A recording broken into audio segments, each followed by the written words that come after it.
Okay, so remember there are 4 stages. We have identified they are the sensory motor, the pre-operational, the concrete operational, and the formal operational stage. Right? And whatever mnemonic device you like. Southern Pride, Country Fried. I don't know. Whatever helps you. I like to think of them literally as in the first stage is sensory motor, or what the motor is movement. And sensory is obviously having to do with incoming data to the brain from the senses. So how does a child, a new infant child, experience the world? Well, through their immediate sensory experience. So once they gain that object permanence that we talked about, once they gain the ability to comprehend that objects still exist even though they're not in like the physical space anymore, they've progressed now. So that's like the notable change when we get into the pre-operational stage. The pre-operational stage is like 2 years old to 6 or 7-ish. Now, we mentioned this on the bottom, if you wrote this in the drawbacks, that Piaget was probably really specifically accurate when it comes to the fact that you have to progress through these specific tasks in order. But there's really kind of an overlapping range of the ages at which it happens. Like I mentioned yesterday, there's, you have kids who are just developing faster. They have access to iPad apps and they're being taught things in VPK and kindergarten that you didn't learn until later on. So Piaget, it doesn't disprove his theory, but that's, for a test purpose, that's kind of the criticism of Piaget's theory, is that the ages aren't exactly finite, they aren't exact. And when you do the 40 studies on Monday, you're going to see that at the bottom of that 40 studies sheet, and it asks, what are some criticisms? Well, the ages are not exactly the same. Every child develops at a different rate. But it is true to say that once they develop this cognitive skill, they progress on to the next stage. Yes?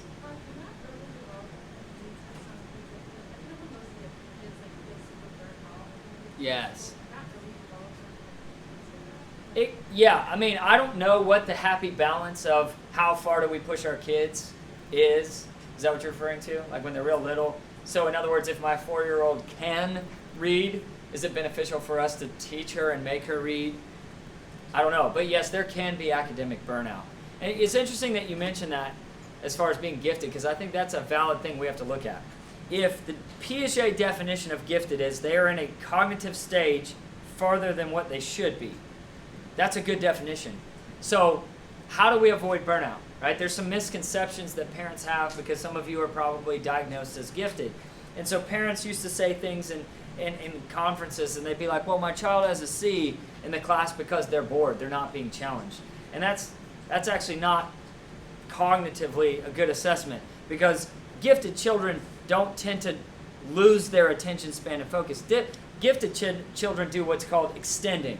So like if you get some menial task in your 7th grade science class and you finish it really quickly, you're going to do something creative with it. You might doodle in the margins, you might write a little story about it, you might have some like thought process that you can't let go of. So no, it's a sign of attention deficit that somebody would lose focus. Gifted children don't get bored necessarily. They finish the task quickly and then they move on to something else, or they extend beyond the assignment. So to your point, the reason why that's important is how do we challenge the gifted child without burning them out? So I mentioned this in a previous class today. Think about this. You guys are probably well aware of the fact that, even if you haven't really thought about it this way, that your brain enjoys the process of learning.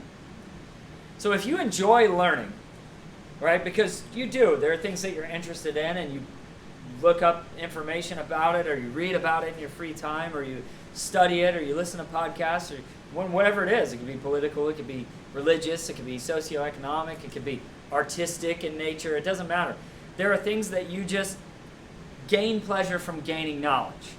So going back to the schema assimilation, if you're forced to confront new information on a regular basis, which is challenging your conceptions of the world, well, that's a difficult thing. So now we're getting into the role of school.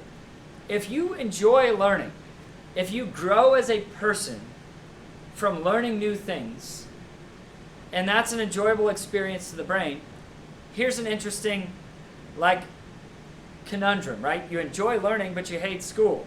Okay? Well, what does that imply then about school? That you're not learning anything. You're not learning enough during the course of your school day, right? And this, I don't want this to be a controversial statement, but I've had this debate with other fully educated grown adults before. And I don't like this narrative. And I understand the purpose for the narrative. But it's the anti-college movement that's taking place in America now. So, one thing right off the bat, I'm not under the delusion that one needs a college degree to live a functional life. That's not what I'm saying. Nor am I under the delusion that the traditional college path is what everybody needs to do. But here's my problem with that narrative. My personal belief is that the significance of your college experience is not necessarily that it prepares you for a job, right? So let me say it that way.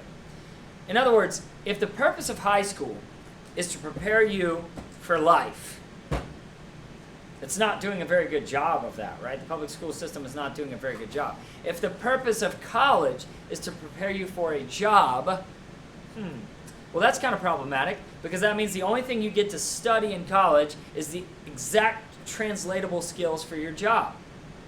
And those things change all the time. And why take general ed? Why take English comp? Why take literature? Why take world religions? Why take chemistry? Why take statistics? Why take any of those things that don't directly equate to your job? What if we collide with that schema a little bit? What if we change our perception of the purpose of college?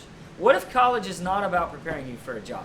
What if college is 4 years of your life as a transition period away from your parents and away from home for you to get to explore all of the things that you believe existentially? What if that's what it is? What if in the American state of emerging adulthood, which is from this chapter, this idea that like Erickson's like teenage bracket of 8, up till 18 is really not that accurate anymore, because you're not technically a full-grown adult at 18. There's still a transition period there. Like transitioning, it's emerging adulthood. Like teenage years are spreading into 22, 23, 24 before you become a functional adult, right? Quote unquote. So what if we have to accommodate our schema for the purpose of college? Because a lot of people, and your parents might be some of them, would say things like, well, you better make sure you study a field that creates a job for you. Well, Dad, what if I study philosophy? Well, that's silly. You can't get a job studying philosophy. And that's not a false statement. What if I study psychology, Dad? Well, you got to get a master's degree and a PhD and teach psychology at the university level. You can't get a job as a psychologist with a psychology degree. That's a true statement.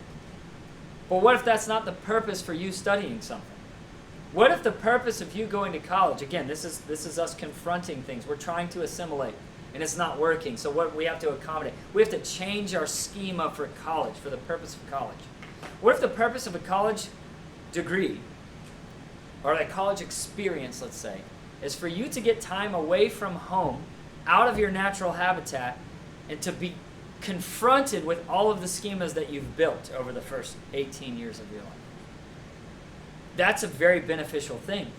Because here's the reality. What if you take a class on a high school campus? You take like physics, or you take like AP psychology, and the problem with is that once you know something, you can't unknow it, and it sucks.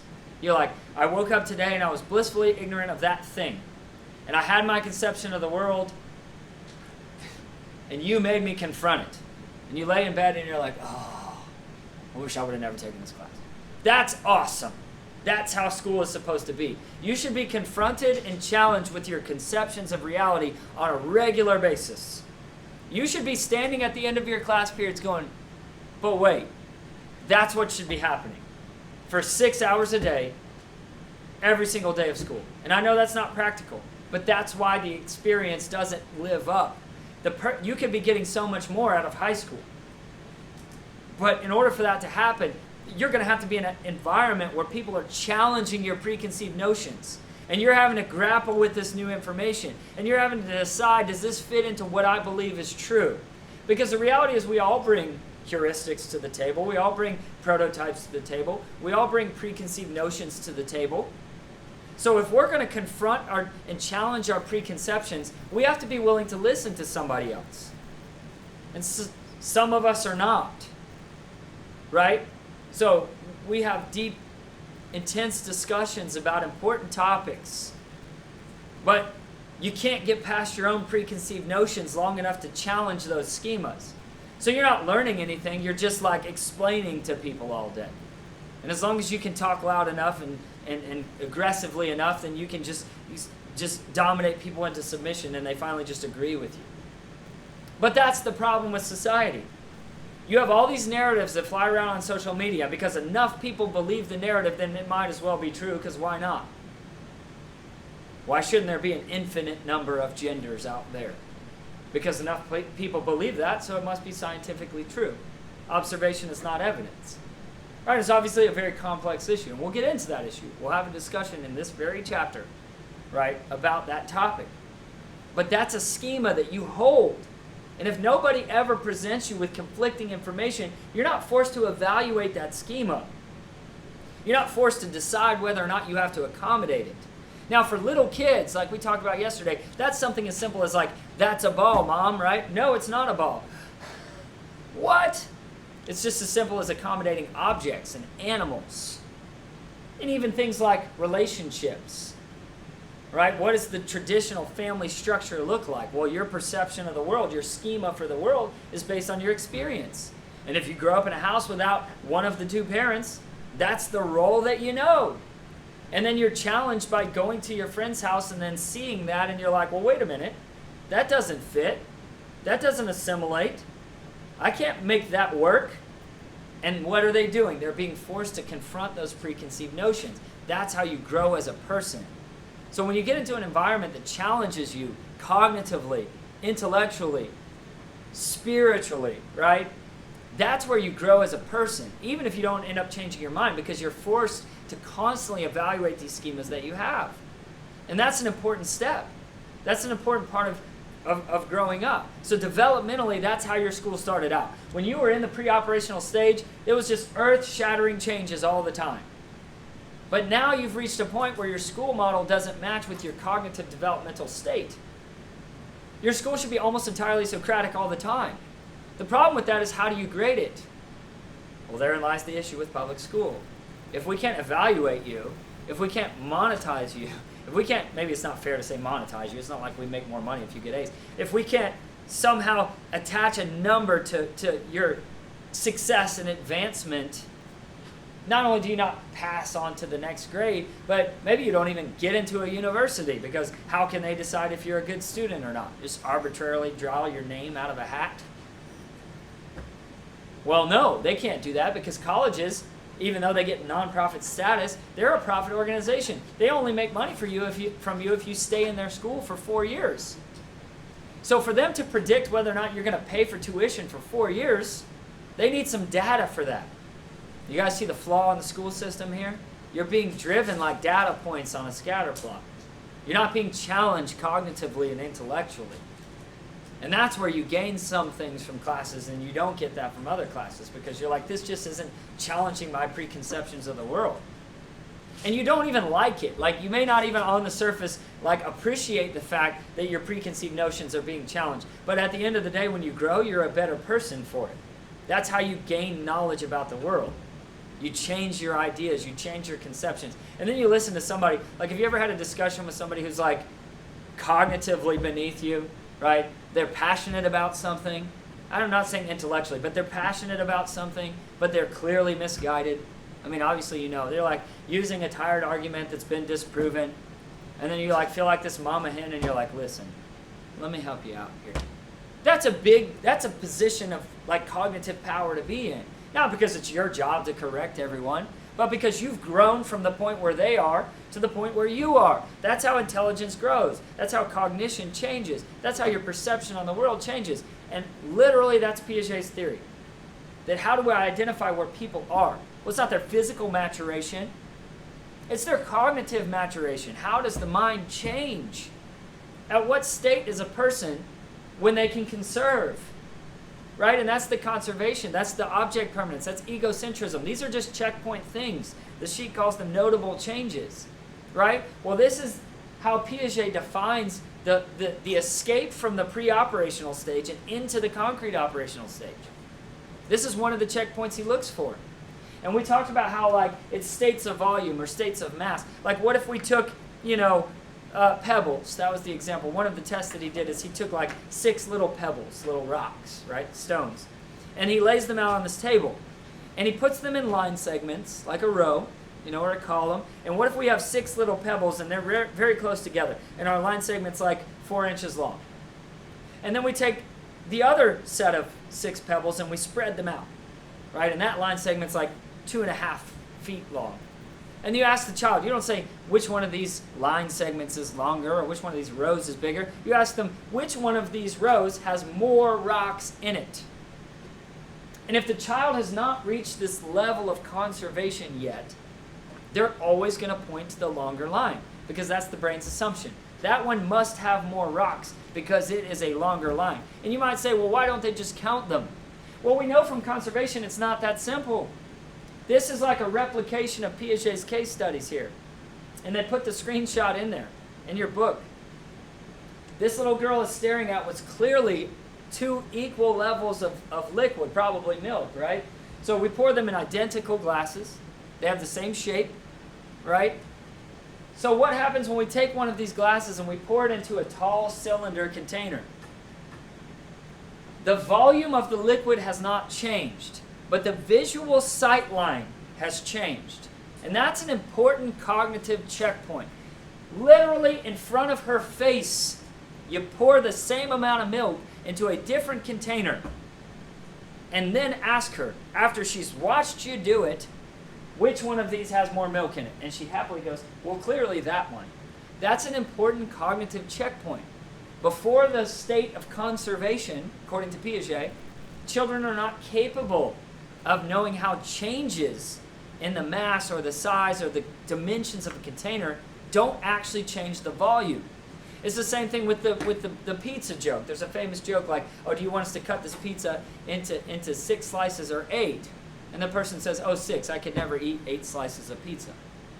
Well, it's a joke because it's the same amount of pizza. It's the same surface area. It's the same amount of food, the same amount of calories. And you guys know this if you babysit. You take a little kid, right? And the little kid's like, well, she has 2 cookies and I have 1. And so you go in the kitchen behind their back and you find like 1 big cookie and break it up into 2 small ones and say, here you go.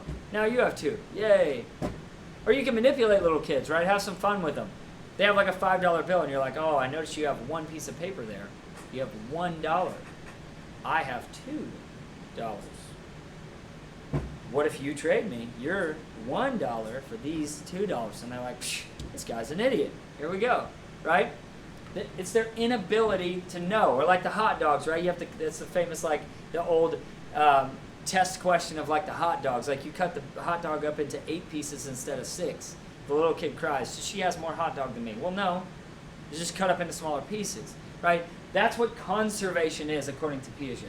It's a child's inability in the pre-operational stage to recognize that changes in dimension don't actually change the volume or change the mass, right? That's what it is. So conservation, not conversation. It's conservation, but it's not like save the rainforest like Teddy Roosevelt conservation, right? It's conservation like the lack of ability to distinguish shapes don't change the volume of something. And that's a skill that moves a child, according to Piaget, into the concrete operational stage, right? Another major missing ingredient to concrete operations is this concept of egocentrism. Egocentrism is not the same thing as narcissism. Narcissism... I don't. They should have a roster in the main office if you go to... So, egocentrism is not the same thing as narcissism. Egocentrism is a young child in the pre-operational stage. It's their inability to understand or comprehend that people don't have the exact same vantage point as them, the same point of view. And that's a literal term, vantage point, right? So they assume that their experience of the world is everybody else's experience of the world in a literal sensory sense. So like, child walks up in front of the TV. and just stands there, blocking the TV. And you're like, hey man, nobody else can see through you. Well, in their mind, they're like, well, this is the best vision. I just did everybody a favor and moved us closer to the screen, right? They don't consciously think that, but they literally don't comprehend that the world is not differing vantage points, visually speaking, right? Like a little kid sitting in the back seat, you know, mom's driving the van or whatever, and the kid's like, Mom, look, don't you see the cow? And she's like, no, I can't look back there, sweetie. No, it's right there out the window. Like, it's right there. How do you not see it? Well, I can't. That's an egocentric point of view. It's the lack of understanding that mom doesn't see the same eyeball visual field that I see. Mom doesn't understand the same things that I understand. This is the lack of a theory of mind, egocentrism, right? Why do little kids just like take toys from each other? Because they don't have this concept that what they're doing affects other people. No, they're completely egocentric. They walk around, they're like, well, I wanted that toy, so I took it. And now I'm happy. What's the problem? They're not little sociopaths. I mean, they are, but they're not diagnosable sociopaths because Piaget says they're in an egocentric state, right? So you can look at things like political cartoons. Like, tell me, what was that? She says, tell me, Jeffy, what was this fun dream about last night? And then, like, in the next tagline, he's like, well, you should know you were there, right? I don't know how that got cut off the screen somehow, right? But that's what the joke was, right? And this whole idea of, like, the peekaboo game. And you guys have seen it, like, when little kids play hide and seek, like, and they go hide behind the curtains and, like, 2/3 of their body is sticking out, and they don't know that they're invisible because they literally can't see you, so that means you can't see them, right? So that's what this political cartoon is about. It's like, oh, they cover up, they can't, no, it's too late, they've already seen us, right? That's an egocentric viewpoint. If I can't see them, they can't see me. Yes? Yes, it would be you lack a theory of mind, but it's most psychological disorders, especially like personality disorders and like behavioral disorders, most of them are not diagnosable before the age of 18 because, as Piaget suggests, it's very cognitively, developmentally appropriate that a child is egocentric. However, it is not developmentally appropriate that a 22-year-old is egocentric. Right? If they lack the ability to comprehend how their actions affect other people, that could be sociopathy, you know. Well, I'm reading this stuff. I don't know. Probably like 8 now, but like at the time she was diagnosed as a sociopath because she was like intentionally harming her brothers and sisters. She's an adopted. Yeah. And they told her that hurting them, and she was like, I know. And she was doing it and like try to hurt her foster parents and her adopted parents. Right. It's like a Well, so in that regard, that actually fits the bill a little bit better of like sadistic behavior. I don't know if we could clearly say that that's sociopathy, but basically they're saying that she knows what she's doing. So it's not that she just doesn't understand that she's harming people. She's making a conscious choice to hurt other people, right, on purpose. And that's sadistic behavior. That's most even young children would not do that on purpose. Like, in fact, get a rise out of hurting other people. What she has operational defiance disorder is what it sounds like. So she's lashing out because she's using these behaviors as a way to manifest her feelings. So her feelings are, I'm adopted into this family, and subconsciously I'm rejecting the dynamic of this family, and so, but she doesn't understand that subconsciously or emotionally. So how does that manifest itself as behavior? Destructive behaviors. Well, I'm trying to harm these people because I'm pushing myself away from the family. So that's what operational defiance is. So operational defiance is when children intentionally do things that are destructive or harmful because they are destructive or harmful.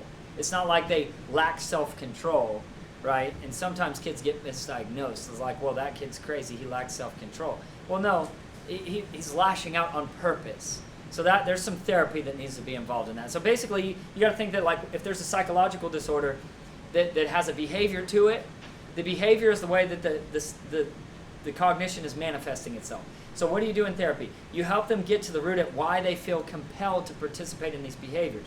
So once they understand their feelings, those feelings can manifest themselves in a more appropriate way, right? So maybe they can write them down, maybe they can journal, maybe they can have like a more healthy, cathartic way for that aggression to manifest itself. So that's, especially with a little kid, like that's why I would argue, I mean, again, I'm not a licensed mental health professional, but I would argue it's problematic to diagnose an 8-year-old child with sociopathy, because do they really comprehend the behaviors, the actions? You know, when someone is a member of society and there's like this understanding of the social contract that we're just not going to kill each other and steal each other's stuff, then okay, yeah, that person is outside of the social contract. Like they are psychologically disordered to a level of destruction. But a child, I would say that child does need therapy, and it is disordered behavior, but why is that child being destructive? Well, because psychologically they don't understand their feelings. They don't, and what's happening is these negative experiences they're having psychologically are manifesting themselves as destructive behaviors. So the destructive behaviors are a symptom, right? And the cause is the psychological distress. So if you use a behavioral technique, we're going to punish the behaviors. Well, no, the behaviors are just a symptom. You have to eliminate the root cause, which is psychological distress. And the only way you can eliminate psychological distress is through therapy. So I get the idea of like, oh, this is what this child has. It's not rational behavior. But at the same time, yeah, they're 8. Right? They're not, I don't know that they're capable of dealing with such complex emotions of like adoption and potential rejection and things like that. Right? What about like medicating little kids for ADHD? Yeah, I'm not a, Bad for them because they're not fully developed? yeah, it's bad for them for a couple reasons. And again, I'm not a doctor. I mean, I know some people like in the dopaminergic system don't create enough dopamine and they can't control their behaviors or their focus. I'll just be honest with you, as a parent, I'm not a fan. Right? I can't speak for everybody, but yes, I personally believe psychologically it's problematic to medicate little kids, especially for their behavior, like you said. So if we have a child who is kinesthetic and they're active and they move a lot, and we diagnose that as, well, they're hyperactive. Well, okay, let's say a child is hyperactive. Well, that's a behavior. Well, if you give them a dopamine, antagonist like Adderall, that's not going to necessarily curb the compulsion for the behavior. It's just going to cause them to mentally focus and ruminate, which is the same thing that we talked about before with the misdiagnosis of anxiety. If an elementary school child suffers from anxiety and we misdiagnose that as attention deficit disorder, it doesn't help them to give them Adderall or Ritalin, because now what we're doing is forcing them to focus on their anxiety triggers. So yeah, I'm not a huge fan of medicating child behavior. And again, maybe that's an indictment on the structure of the school day. Maybe it's unrealistic to ask young kids to sit still for 7 hours a day. They're just probably not going to do that. So yeah, I'm with you. Just a personal choice of mine, knowing the dopamine system in the brain. I'm not in favor of medicating kids unnecessarily to control their behavior, and also because, like you said, they're developing. So their brain's mesolimbic pathway is still figuring out how much dopamine is appropriate.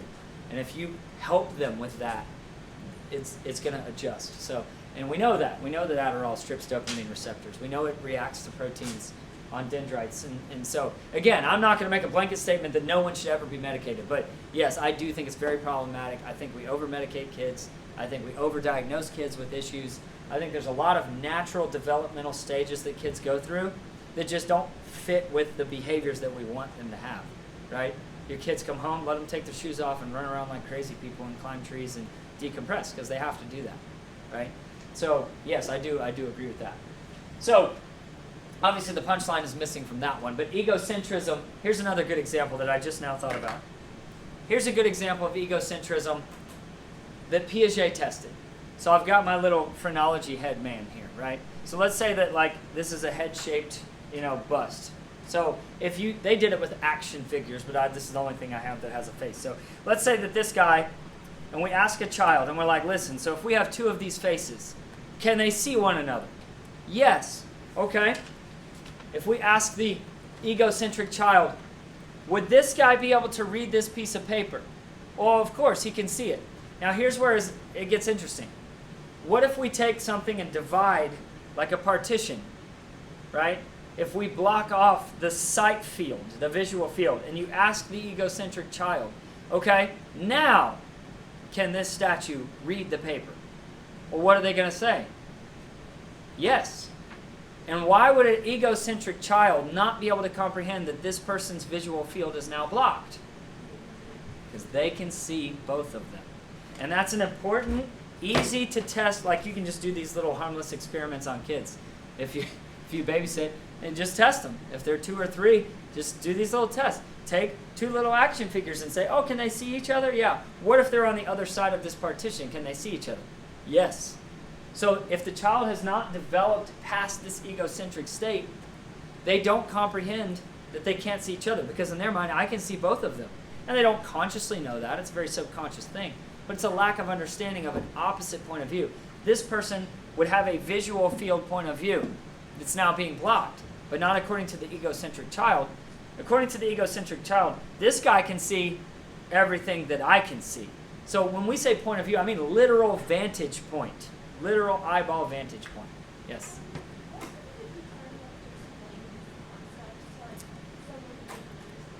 Like a child?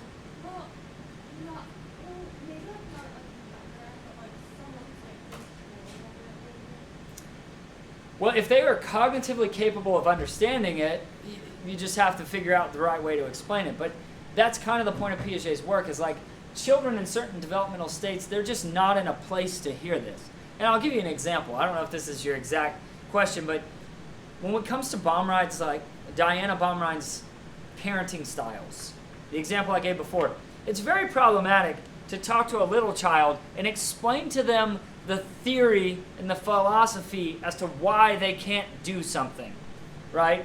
So, for instance, my son Lincoln is in kindergarten. He's 5. He probably has about the comprehension skills of this statue. I'm just kidding. But no, so he's a little like mesolimbic, homeostasis, walking hypothalamus. I'm hungry, Dad. I'm hungry. I'm hungry. I want to play, Dad. Everything is his desire. So he's past this egocentric standpoint, but here's the thing. If I let Lincoln learn everything empirically, meaning learning it from experience, he's not going to have a very healthy life. He's not going to eat right. He's not going to go to school. Because cognitively, he's not in a developmental state to make the decisions that will grant long-term success. So if I say, Lincoln, you can have anything in this cabinet for dinner. What do you want? Pop-Tarts. Great choice, my man. But there's some new age parenting that says that. Well, we let our child live their truth. Well, that's borderline child abuse. Steve, right? Karen. So that's the point is that when a child is little, to use Baumride's terminology, we have to be authoritarian to those children. Not to the point of physical abuse, but it's not good parenting to allow a young child to determine the fate of their actions. No, you have to create overbearing boundaries for a young child and say, listen, you have to obey your mom and your dad, no matter what. There's no questioning. You do what we tell you to do when we tell you to do it. And you say, well, that's mean. No, it isn't. Because the young child is incapable of differentiating good decisions from bad. Now, here's where it becomes inappropriate. That parenting style has to evolve. It has to evolve. As the child grows up and now they're cognitively capable of understanding outcomes on their own, then you give them some say. Then you give them some looser boundaries. Then you give them some feedback. What happened when you made that choice? What do we need to consider from this failure when we make that choice again? Now you can see why you shouldn't. But we do it backwards sometimes. As parents, we get down on a knee and we explain to our 3-year-olds why it's a bad idea to run out in the street. And they're just standing there with like a lollipop stuck to their face. They can't cognitively comprehend why it's a bad idea. No, they need to fear consequences so that they don't do something that will get them in trouble. That's their motivation to stay alive. Please pardon the interruption. Those of you that teach the 11th graders that are taking the PSAT, they are being released at this time to second lunch, and then they will return to class after second lunch. Thank you. Good job. So, and again, I don't know if this is exactly what you were asking, but I see that a lot in parenting. That scares me for my own parenting. I have to like consciously, maybe I'll go back and watch this video, like make sure that I don't do it backwards. Because what do your parents do? They tend to tell you the authoritarian answer at 17 years old. Well, why can't I do that, Mom? Because I'm your mom, and you have to do what I tell you. But why do I have to do that, right? Like, no. And that's a valid question. You're capable of complex metaphorical thinking. But a little kid is not. So I guess when it comes to explanations of things, there's an age-appropriate window where we can explain things. And there is an appropriate time in a child's life where they don't need to understand why. They just need to do. Because some of the things that they're going to want to do, that we might encourage them to do, are very dysfunctional behaviors. So a child, you can't start being authoritarian when they almost get hurt. The child has to understand the authoritative totem pole that they find themselves at the bottom of. It doesn't matter if there's a reason for it. You're going to do it. And you're like, well, that's just wrong. It is not wrong. That is functional parenting.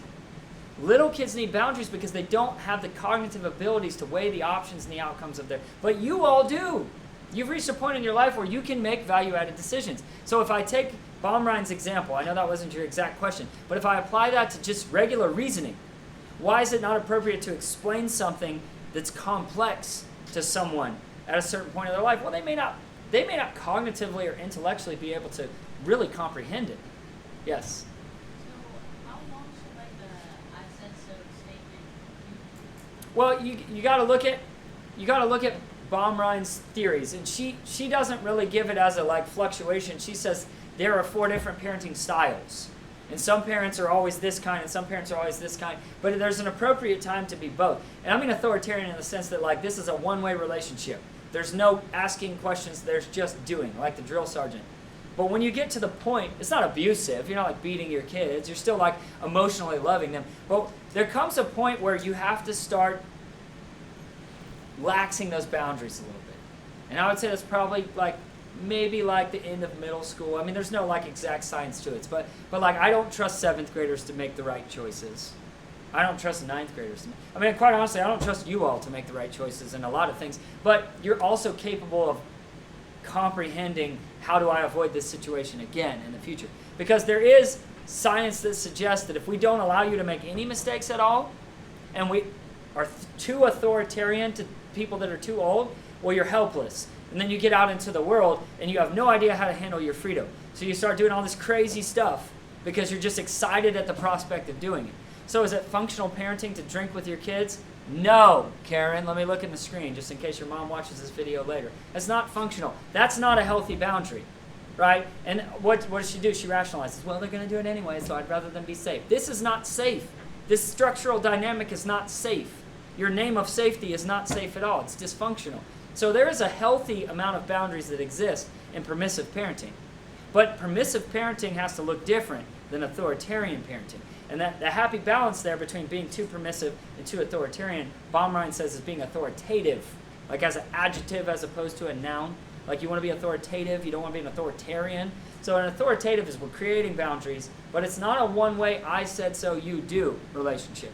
Now it becomes a this is what I'm telling you to do because this is in your best interest. So there's boundaries there, but you're going to defy and you're going to rebel and you're going to violate the boundaries, and then there's a lesson, right? So sometimes parents are authoritarian too long, and they make rebellious children, right? When they get older, when they become young adults, right?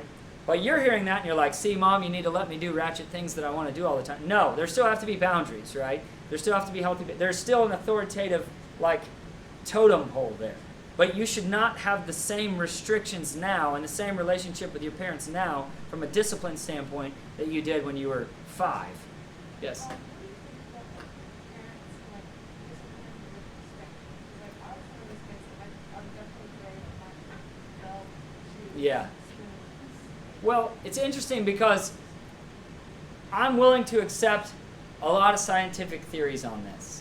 I am, and I know a lot of people are very anti-spanking. And I mean, every parent has to do their own thing. But when you look at, again, observation is not evidence, but when you look at how people turn out, even in previous generations that were borderline physically abused by their parents, they're psychologically okay. I'll tell you this, I have 3 children, they're all different.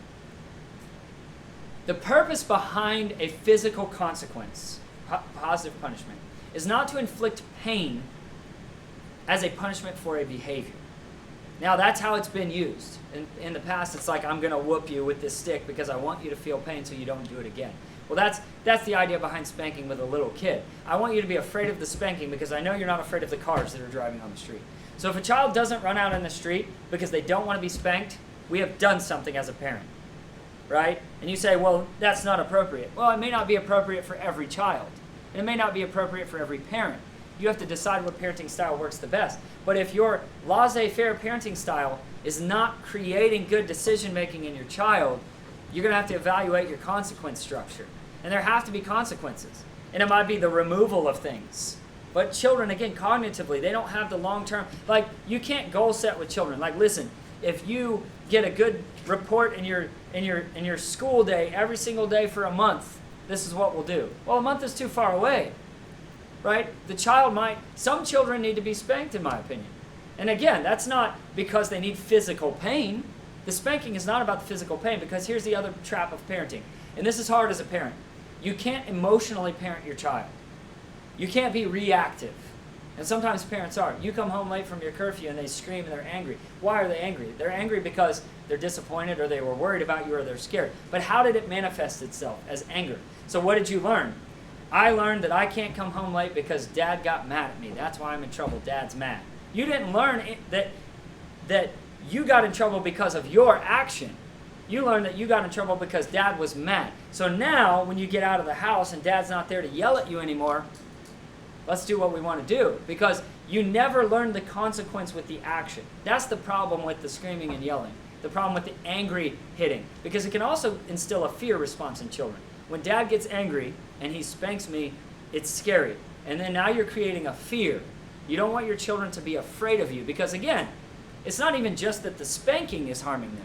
It's the fact that they have now learned to psychologically fear you in an emotional state. Does that make sense? So they're afraid of your emotional outbursts. They're not afraid. In other words, they're not even equating the punishment with their action. I made Daddy mad, and then Daddy spanked me. That's very problematic. No, you committed an action. This is the consequence of your action. So I don't know that you have to spank every child or that every parent needs to spank a child. Let me say it this way. I think you can raise a functional child without spanking. But I also think that parents who do spank their children are not necessarily abusive. But there's other factors that go into that. Are they emotionally reactive? Do they use a physical level of strength that is harmful? Do they use an object? How many times do they strike the child? Where do they strike the child? Right? Because we know this from like autism spectrum disorders, not physically, but when people go into an emotional state, you have to distract their preconscious. So we call it changing the channel. So if you're dealing with a person with autism and they have an emotional breakdown, how do you get them out of that? Well, you have to change the channel. You have to distract their conscious to a different stimuli, and then they can relax. That's what effective spanking is. If you smack a little kid on the hand, it's not because you want to hurt them. It's because you want to snap them out of their emotional state. And now they're focused on something else, and now you've calmed. So here's what the research says. Spanking or no spanking. When a child is hyper-emotional, you cannot discipline them in that state. What you have to do is you have to support their emotional state. Because what are they doing? They're learning boundaries. So my 5-year-old kid, I tell him no, and he freaks out and loses his mind. I try to yell at him. I try to reason with him. Well, he's in an emotional state of despair. So he actually needs physical support. And you're like, well, wait a minute. Now you're rewarding the child for throwing a fit. No, he's throwing a fit as a reaction to his psychological state, his emotional state. I'm helping him calm. I'm helping him feel supported. Now that he's in a place of normal, we can have a conversation about what needs to happen. So he feels loved, but you don't move from the consequence. There's a difference between coddling your child. Coddling your child means you give in to their emotional outburst, right? The healthy way to do it is to calm the child from the emotional outburst, but then don't budge on the consequence. And you can try this as a babysitter. When that child is freaking out, don't lose your temper. Sit down next to them, speak in a calm voice. Physically embrace them. Don't lock them up, but make them feel safe. Eventually, stroke their hair or whatever, calm them down. And then you can talk about why we can't eat ice cream for dinner. And they might go in an emotional state again. Listen, I care about you. I'm sorry. I know. It's sad that we can't eat ice cream for dinner. I hate that for you. But you see what you're not doing? You're not giving in to their desires. That's when they're training you. If they throw a fit and you give them what they want, that's coddling your child. But if they throw a fit and you emotionally support them, but don't move from the consequence, that's healthy parenting. Because what are they learning? They're learning boundaries. Why does a child freak out when you tell them no? Because they're now learning that there are things that they cannot do. That's new knowledge for them, right? That's schema accommodation. Now all of a sudden they're learning, well, no, but I want to do that, and you're telling me no. You have now created a boundary, Mom, and I don't like it. And even teenagers don't like boundaries. So what do? You emotionally respond. Your mom says you can't go to hangout. Why? Because she loves you. That's why you can't go to hangout. Okay? So you can't go to hangout even though all your friends are going to hangout and your mom hates you and you slam the door. What are you doing? Being emotional. Your mom, who doesn't like seeing you in that state, also gets emotional. And now we're having a yell off. You know? We're having a pissing contest all of a sudden. Instead, let's calm, let's relax, let's be rational. What you guys already do in your dating relationships, and here's the thing, I'll tell you this, even with your parent, it is perfectly acceptable for you to request from your parents that you delay this conversation until you're in a better emotional state. And I know moms and I know dads, and they may not accept that, but you're going to be like, Mom, I'm not in a good place. I need a few minutes. We can talk about this when I've calmed down. And I promise you, if you treat this in like a mature way, they'll respect that. They'll respect that. And if they don't respect that, it's not your problem. They're going to make you have a conversation. When you're in an emotional state, you're going to say something you regret. It's okay for you to say, I need a minute. I need to gather myself. Now I'm ready to talk about this. Right? And they'll say, no, I want to talk about it right now. It's not going to go well. Right? That's hard for your parents to realize that you're turning into real people, mature people. And you say, well, I do that, Coach. No, you don't. No, you don't. You storm in there and get all crazy. You're already ready from the jump for her to tell you no. So you've got all your excuses ready to go. Yes? So what if parents like don't want to have a conversation? Well, you can't force them. And you're in this weird transition phase of your life where you're a minor. They still control, like the basic tenets of your life. So there are things that you just have to accept that you can't control. But it doesn't mean that you can't reflect on those. It doesn't mean that you can't try again. Like, listen, Dad, I don't know why you don't want to talk about this. I know it's a hard conversation to have, but I really think we need to talk about this. People don't talk to their parents like that. If you talk to your parents like that, they wouldn't even know what to do. They're like, okay, let me sit down. That's shocking to them because they don't expect. Their prototype for you is not maturity. I'm sorry to be the one to tell you that. Their prototype for you is excuses and trying to get away with things. So, change the narrative. Make them accommodate. Make them think of you as a growing, mature adult. Right? And why doesn't your 14-year-old 9th grade little brother not get to do the same things as you? Because you're in a different cognitive and emotional state than they are. That's fair. Double standard parenting is very fair. Why do you treat him different than me? He's different than you, and he's younger than you. When you get here, we'll treat you the same way. That's why it's equitable.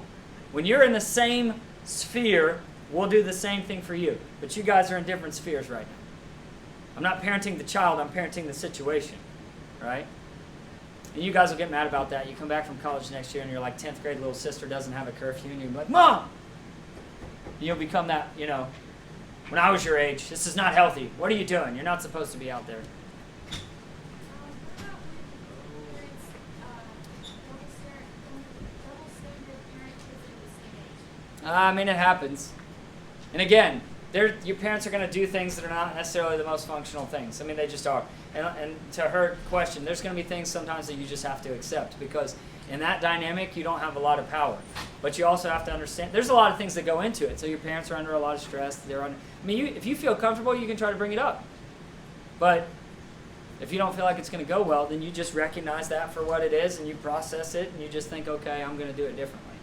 And you guys are old enough. You can see the writing on the wall. You read between the lines, right?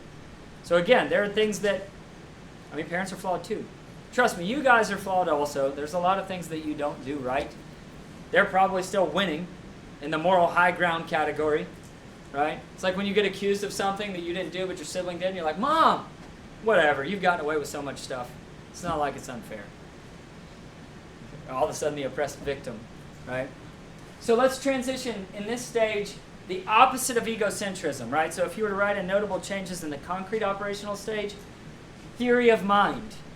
Theory of mind is not the actual visual vantage point of this egocentric child. Theory of mind is the ability to empathize with someone else, to be able to understand someone's point of view, like from a metaphorical stance, to be able to understand, like you were asking about the 8-year-old child that's adopted and is like harming their siblings. Theory of mind would prevent that from happening. right? So back to her question of sociopathy. How would we define somebody who is a sociopath? They are lacking in theory of mind. They're unable or incapable of feeling emotional connection, empathy to another person. Yes? So, is this after you've passed the concrete operational stage? Yes. So theory of mind is, well, it's in the concrete operational state. Theory of mind is probably not something that would develop until you are in that concrete operation. So egocentrism is something that you don't possess as a pre-operational child. So once you lose that egocentrism, you develop a theory of mind. They are opposites. So egocentrism is the absence of a theory of mind. So once you lose that egocentrism, Piaget says, okay, now we've checked that box. Now you cognitively have moved into this next stage, the concrete operational stage. And that's probably like 7 or 8 years old, right, somewhere in there.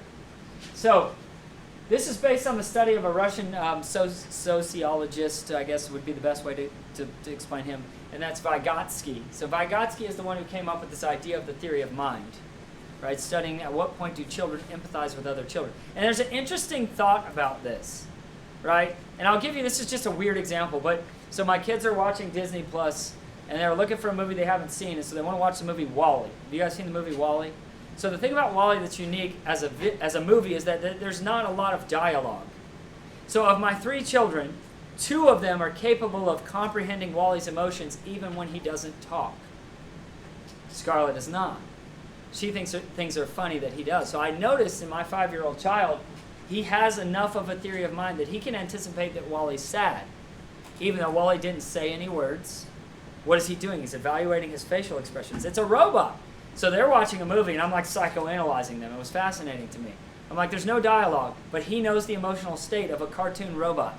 That's an advanced cognitive skill. That's theory of mind. Yes? Mm-hmm.